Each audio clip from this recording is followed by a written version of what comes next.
It's quiz time. Time to see what you've learned. Question number 1.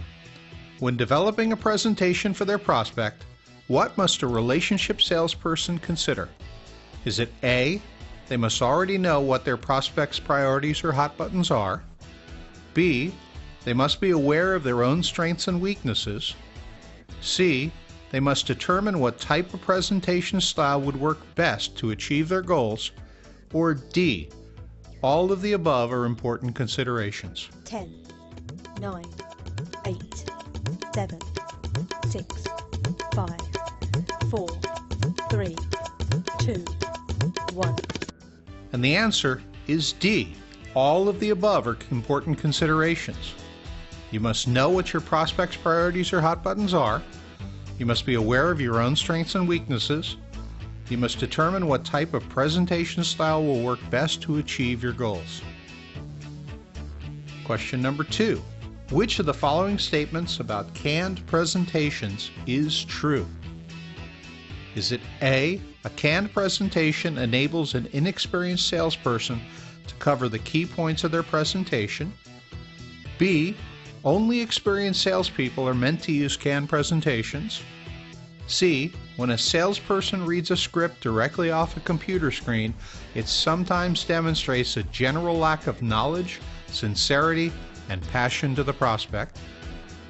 D, A and B? Or E, A and C? 10, 9, 8, 7, 6, 5, 4, 3, 2, 1. And the answer is E. A canned presentation enables an inexperienced salesperson to cover the key points of their presentation, and when a salesperson reads a script directly off a computer screen, it sometimes demonstrates a general lack of knowledge, sincerity, and passion to the prospect. Question number 3. Even an experienced and highly competent salesperson may use an outline to help guide them through their presentation to ensure that they're communicating key points to their prospect at the right time. Is it A, true, or B, false? 10, 9, 8, 7, 6, 5, 4, 3, 2, 1. And the answer is A. Even an experienced and highly competent salesperson may use an outline. Question number 4. Which of the following statements about features and benefits is false? Is it A, a feature is the value or pleasure derived through the use of a product or service? B, a feature is an attribute or description of a product or service? C, features tell and benefits sell? D, a benefit is the value or pleasure derived through the use of a product or service? Or E, all of the above statements are true? 10, 9, 8, 7, 6, 5, 4, 3, 2, 1. And the answer is A. A feature is not the value or pleasure derived through the use of a product or service. That is the definition of a benefit. Question number 5.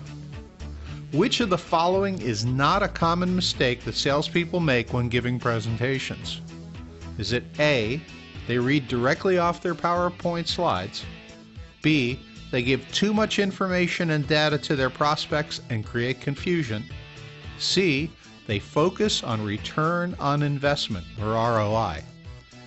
D, they speak for extensive amounts of time and their prospects may zone out?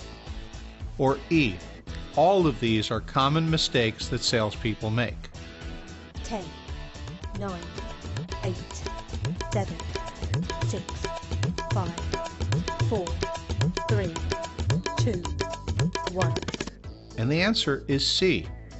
Focusing on the return on investment is not a mistake that salespeople make when giving presentations. So to recap, the value of knowledge is applied to your presentation. The first thing you have to know is yourself, your strengths and your weaknesses. The second thing you need to know is your prospect and what is important to them. When talking about features and benefits, remember that a feature is simply an attribute of a product or service, while a benefit is the value or pleasure derived through the use of that product or service. Remember that features tell and benefits sell. Tips on making a successful presentation. 1. Don't just read off your PowerPoints. 2. Keep your presentation short. Remember that the average prospect zones out within 60 minutes, so plan your presentations to be 30 minutes or less. Number 3. Don't kill your prospects with too much information. Omitting information from your presentation can serve as an advantage. Number 4.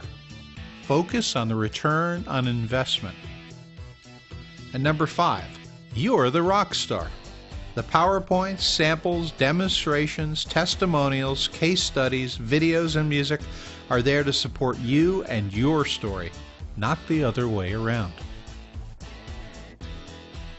Congratulations! You've completed Chapter 7.